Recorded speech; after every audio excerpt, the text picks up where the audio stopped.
Broadcasting from the business capital of the world, this is the Podcast Business News Network. There's one way to move your life forward. We're going to talk about that today. Welcome, everybody, especially if you're looking to advance in your career, your personal life, dealing with some changes, and that is with somebody who is a life coach. But many times we look at that and say, why do I need a life coach? Think of it this way. Let's say you want to navigate life, you want to move it forward, but it's just not happening. It's almost like learning how to fly a plane. You have an instructor sitting right next to you. A life coach would do that. I've got one sitting right next to me, and she's a certified life coach from the Brave Thinking Institute. She's a certified functional medicine health coach and has a big energy work background as well as a medical background. And her name is Martha Smythe, and she's with us again. Martha, welcome. How you doing? Good. It's fun to be here. Yeah, it's good to have you back with us. And I've actually talked to people that have considered a life coach, but they don't pull a trigger, they don't move forward. And I tell them, you'll spend money on massages, which are great. We need self-care, very important. A day later, the effects of that kind of wear off. But why wouldn't you make the investment in somebody that's going to take your hand, make you accountable, and move your life forward? To me, it doesn't compute. What are your thoughts on that? We started to touch into that in the first podcast about people resisting change. They know they can change. They know that there's process of transformation, but there's this fear factor. And, we're all very comfortable in the known. And the unknown is scary for a lot of people. For some people, the unknown is very exciting territory, but that's the minority. It certainly is. So, it really is. Yep. But, if they were to really kind of get down and look at their fear of the unknown, they would come out onto the other side and realize that it was just like a mental block, because the fear is, they have this saying it is false evidence appearing real. Yes. So you think something is real, like, this is so scary, it could kill me. Or it could, totally turn my life upside down. Maybe it could end in, I quit my job, or I divorced my spouse or something, and it's that not trusting. And yet, when you examine it, if you're in a larger space of yourself, if you're becoming more of you, whatever decisions you're making from that place are for your higher good, more so than when you were back there kind of in the fear and in the safe zone. So I think that that's kind of why people resist. I touched into that. It's somewhat about conditioning. It's also about not wanting to take responsibility, because hiring a life coach and working with someone is actually a very big step in self-responsibility, because you're saying, I am the change. I'm the one who's going to do the work. And what if nothing happens? What if I do it and I don't get better? You see, so there's all these different factors that just sort of emotionally trigger people without them analyzing it. It's just that they step a little closer and then they go, no. So, I've had clients, and I think most coaches have had clients and therapists, super enthusiastic in the beginning sometimes. And then as soon as they hit that wall, they back off and maybe run away for a while or forever. Because it's scary. Change is scary. So, but it's not. It's from my personal point of view, it's really the best thing you can invest in. If you're investing in yourself now to become more of you and more in tune, more connected to that deeper reservoir of who you are, it's going to pay off in every single aspect of your life and in your whole life going forward. Like, what could be better than that? But hey, not too much. I wouldn't knock the massages either.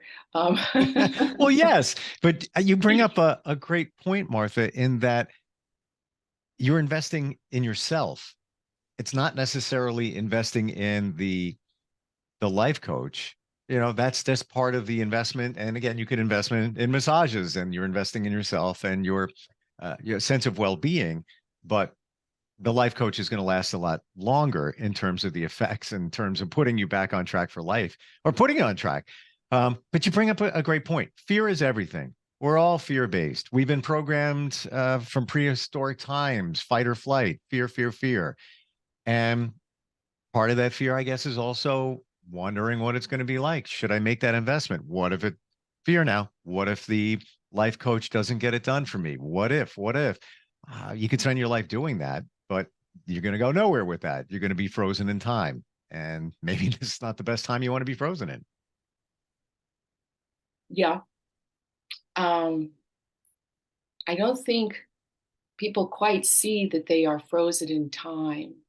So basically, what's happening is they're kind of spinning their wheels because there's always movement, and it's like that thing that I said that Mary Morrissey says is just such a great quote. Some people live 90 years, some people live 1 year 90 times.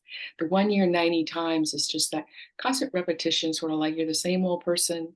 Your old high school friend meets you at your 60-year reunion and you're the same person, Yep. and that's not natural, really, when you think of it.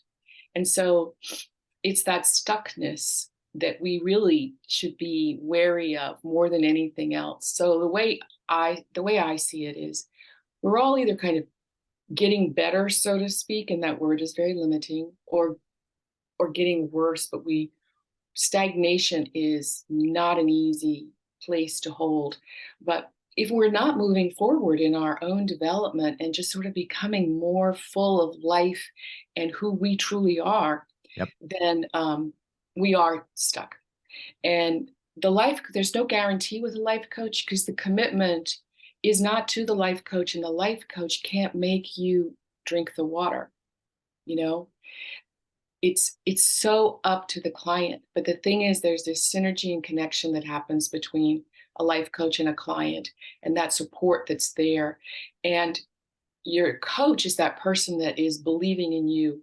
So again, I'm quoting Mary because so much of my work comes out of my training with her in the Dream Builder coaching program. When you don't believe in yourself, which is kind of a normal state of affair these days, you don't believe in yourself because you're convinced that you can't, or you're not good enough, or whatever, and you don't have that belief in yourself. Moving forward is not easy on your own. When there is someone in your life that truly believes in you, that's a support that energetically truly does hold you.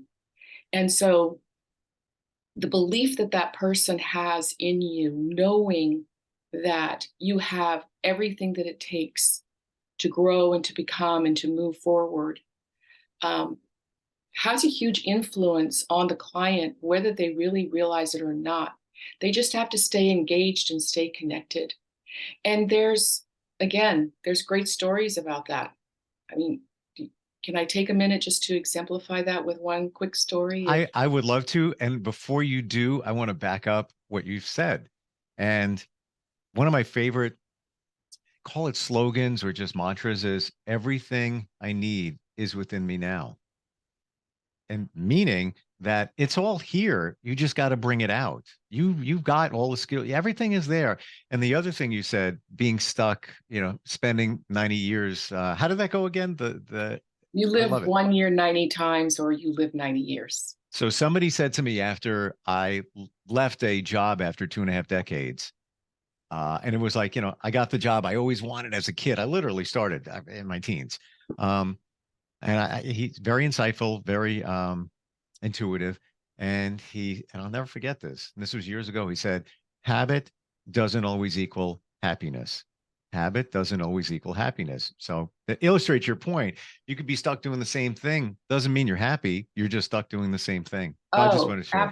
no. Many people are actually addicted to unhappiness, and it can feed into their concept that they're a victim and it's somebody else's fault, that their life is a mess and upside down, Oh and yeah. they've Oh been yeah. held back and so forth. And so that's the thing, is to drop that requires that, okay, I accept self-responsibility.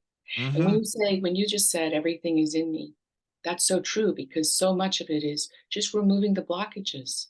It's like removing that that sense of I'm not good enough, removing those beliefs that are like anti me or anti life, and sort of that shedding of all that stuff really allows all that's in me to shine through.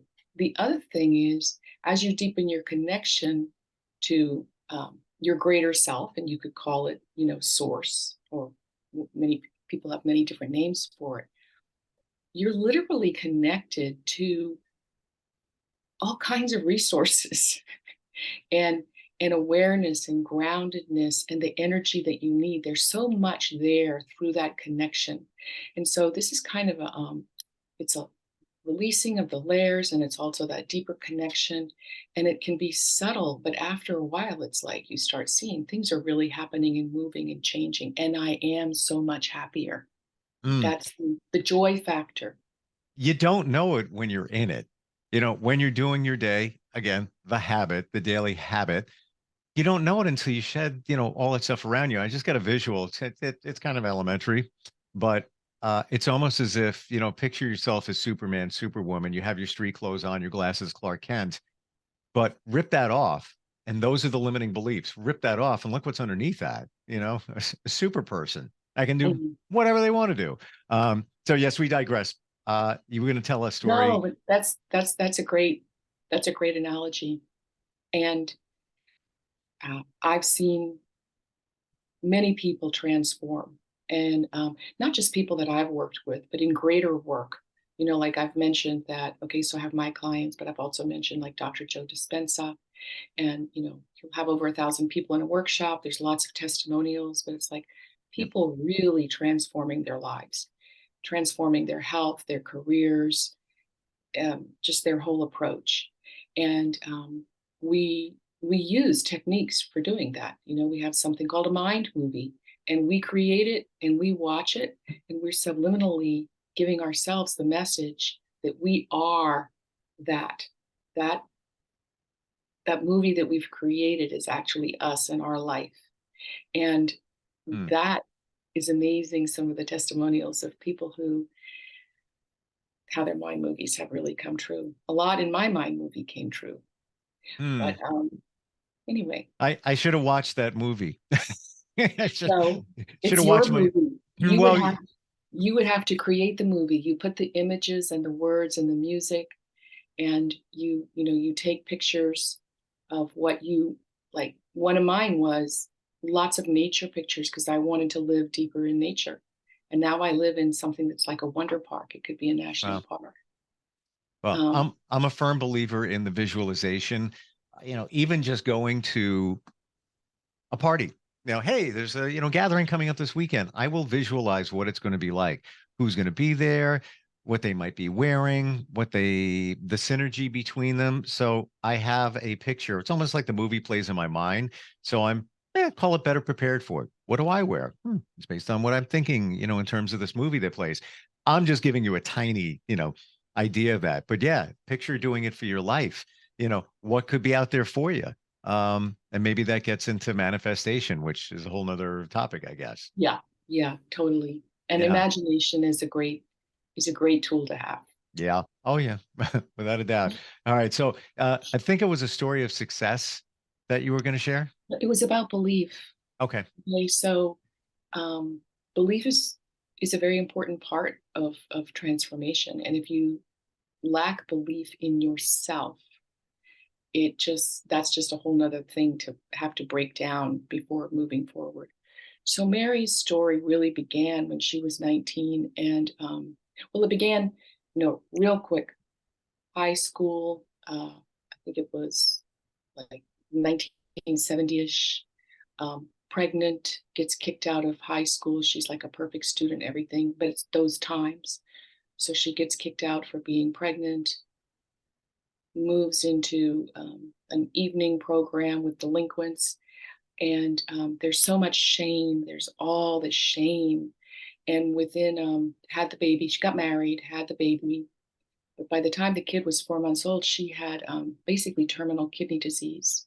So all the emotion of the shame had moved into her kidneys, and the kidneys are the organs associated with emotion. And she was in the hospital the night before, ready to have her first kidney removed. And the prognosis was, we're going to remove this first kidney, which is very destroyed, and you have 4 months to live before the second one totally gives out. A pastor arrives in her hospital room and says, "Can I pray with you?" And Mary, she's 19 now, jumping forward, just not to belabor the story, but it's a beautiful story.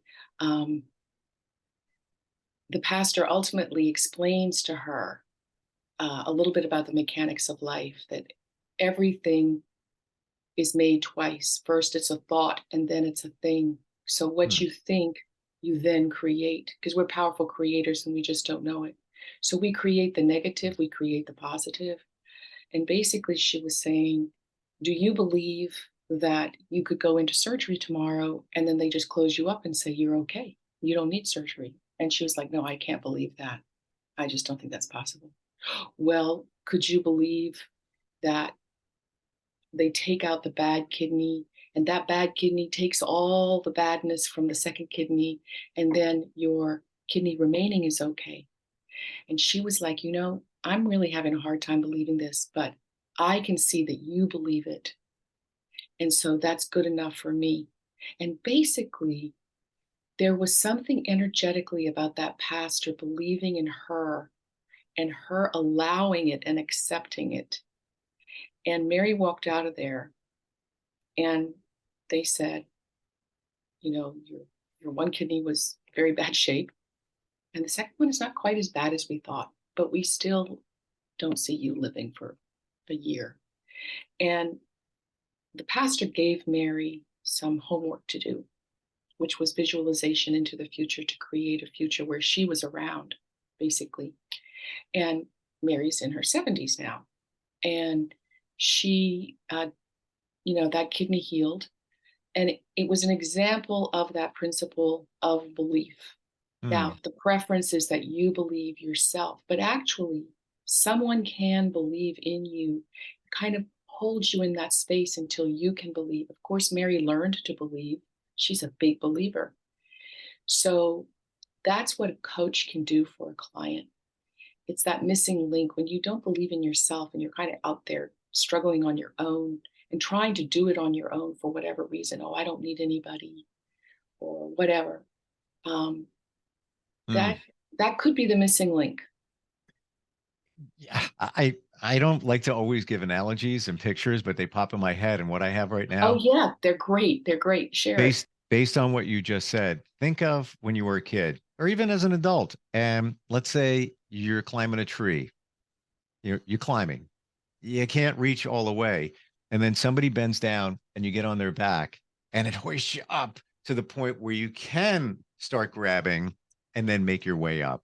To Yes. me, that's the life coach that is supporting you, believing in you.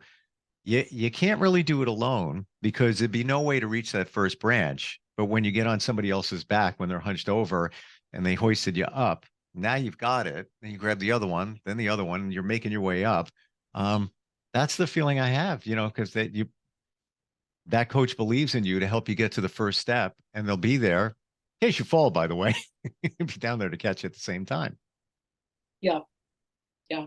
And that's why, as a coach, not everybody does this, but I have it set up so that if somebody is going through something and they need really quick check-ins, like just 5 minutes even Sure. here and there through the week, because I've worked with people who were really healing from trauma, and as they were opening to things, and they just needed that, I'll do that. And I just charge my regular hourly rate for that 5 or 10 minutes. But when your coach is there and they're willing to be there for you, even when, oh, well, it's not Wednesday at 3 o'clock. Sorry, can't Yep. communicate. Um, I'm, Hmm. You're I'm there. there. You're there. And that's, you know what? That does make you different. It's Well, not just a, walking your talk. well, yeah, but it's nowadays you could have a therapist, okay? Not a life coach. I'm just a therapist. And more times than not, Wednesdays between 3 and 4 p.m. And that's it. You're done until the next session, a week later, whatever it might be. But you're available if somebody needs you. You know, sometimes you need a pep talk. Sometimes you need some support. Sometimes things change. Life changes during the week. Maybe, you know, a goal that you had or a small goal to reach the big goal, something derailed a little bit. But that's where you're different, where you're there and also you care. I love the fact that you also have a medical background. Mhm. So you're deeper into how this works as well, where a lot of life coaches and a lot of great ones out there, but they don't have that background, which I think is beneficial. Do you find it is too when you're working with somebody? Oh, definitely. I mean, my background is varied, but I was actually a psych nurse for a long time. So Well, uh, when I became a nurse, I ended up working in psych a lot. I was in, drug and alcohol residential rehab center. I was also a nurse in a unit for women who were depressed. I was in, oh my gosh, in Seattle, a heavy duty psych unit where people who were psychotic on the street and violent were brought in and basically strapped to their beds, and they had nothing, and then injected with a sedative. And that was short lived. That was not um, a job I enjoyed very much, but um, yeah, worked a hmm. lot with psych. And then I got into counseling as well, which is different from coaching. And I have a twin sister who's a functional psychiatrist and Hmm. functional medicine psychiatrist. So she's an MD who practices functional medicine as a psychiatrist. And So I just um, want to interject before we move from that point. I have a twin sister as well. oh Not a wow, doctor, but how interesting. yeah, yeah, Yeah. that's cool. That's Mm, cool. yeah. Um, yeah, you spend your whole life people saying, "What's it like to be a twin?" And you say, "Well, what's it like not to?" Yeah, it's like, did you guys fight when you were younger? Yeah, just like a brother and sister. You know, you know, take the other ones. I used to go and take my sister's turntable record player because I wanted to be a DJ. So yeah, but it's just like having a brother and sister. But you know, there's I'd have to say a little different connection there. Yeah. Yeah, interesting. Um, Energy work. How does that come into play when you are working with somebody? Well, you know how we wear these glasses, and so it's like a lens through which we see the world. So like my husband's an anthropologist, so he really sees the world through the eyes of an anthropologist. Mm, It's like an overlay and sees things in terms of, which I love. It brings a much deeper perspective into my thing. Um, and mine is energy. So I really, all those years that I was working with energy and I got into and still am into, metaphysics and, the nature of reality and consciousness. I just see things through that lens of energy. So when you say how it helped, I mean, I no longer put anybody on the massage table and put my hands on them and do energy work, but I know 100% that this is an energetic being mm, that I'm talking to, that I'm seeing. I know that I'm an energetic being. And why do we sometimes feel so good in groups and sometimes we feel so bad in groups? Because we're connecting with everything. So mm, it helps me because I feel like I'm working with the true nature reality of the person. So your true joy and happiness and fulfillment is not because you've got to get A, B, C, and D right. It's really about connecting with you, going into feeling your energy and establishing this relationship with yourself and your multidimensional nature. It's a fancy term and you don't need to know how it's structured, but it's a reality. And this opening up and shedding what's not me just allows that. And so out of that, you can know that you're going to make much better choices in the realms of A, B, C, and D. And you might find that once you do expand more into yourself, you don't have the same goals that you had in those areas, because so often those are about proving to ourselves or to others that we're okay. It's like, and it's also a compensation. If you have low self-esteem, I grew up with, I had I say, you spend the first half of your life getting all screwed up, then you spend the other half of your life working it all out. Amen to that. So I had mine, and I felt like I had to save the whole planet in order to be a worthy being. And Yeah. that was a pretty hard call. And I've really broken things down a lot. So I just need to be me, but I don't need to save the world. But I know that I have my part that's connected to the whole, and whatever my gifts are and so forth, and I'm just going to play my part, and that's good enough. I will never feel good about myself if I hang on to the concept that I have to save the whole world in order to be worthy. I will always feel unworthy. So all of that changes too, which is great, to let go of so much of that, which is really about, some of it's about guilt and shame and proving ourselves and compensation and things like that. You just get down to where it's just real. Mm. I wish, and I figured it out in my journey, but I wish more people or the entire population would realize that first half of your life, you had things going on that sent you in certain direction. I'm talking even when you were a kid, and how those things are connected to what's going on now or later in life. Most people don't realize it. Most people won't work on it. Even if you were to present to them, well, okay, think about how you were brought up. With all respect, think about, your family dynamics. You had some challenges there, and so did your family as a kid. Maybe that's why you're dealing with things the way you are now. But a lot of us don't want to realize that. And that's where we go wrong. But that's where somebody like you comes into play, where maybe you can peel back a couple of layers and the aha moment will come out, and somebody might say, oh, okay. Or maybe you'll pick up on their energy when you first meet them and get that, certain vibe that's going on there. But it is pretty funny when you say it, that you spent the second half of your life cleaning up the mess from the first half, but it's true. And then you get to spend, we'll take it in thirds. Then you get to spend the last third of your life really living your Fair enough. Your best yeah. life. Your best life. Yeah. I don't know how that happened, but we're out of time. We're actually over time. That like flew by. That flew by. Yeah. What's up, Martha? What's your website? That's what happens when you're having fun. Yeah. helplife.solutions. So there's no .com there. It's helplife.solutions. All one word.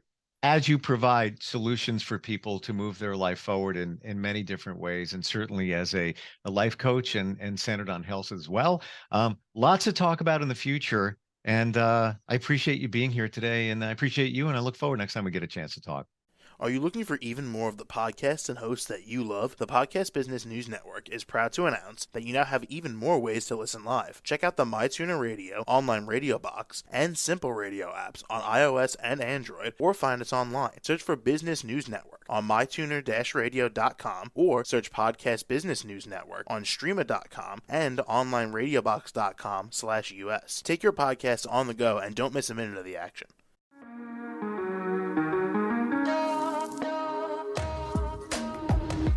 Broadcasting from the business capital of the world, this is the Podcast Business News Network.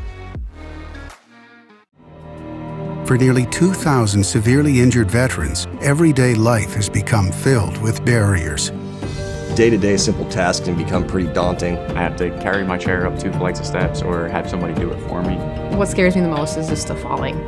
When I'm struggling with my house, I think, to have that one great barrier just knocked down, it's crucial. Home for Our Troops is a wonderful nonprofit that builds a mortgage-free, fully adaptive, handicap-accessible house. And there's no catch. It'll be our very first home that we've ever owned. This is a game changer. This is where your life begins again. We need you to join us in completing this important mission. Please visit hfotusa.org and help build homes and rebuild lives. Because of you, everything's going to be okay.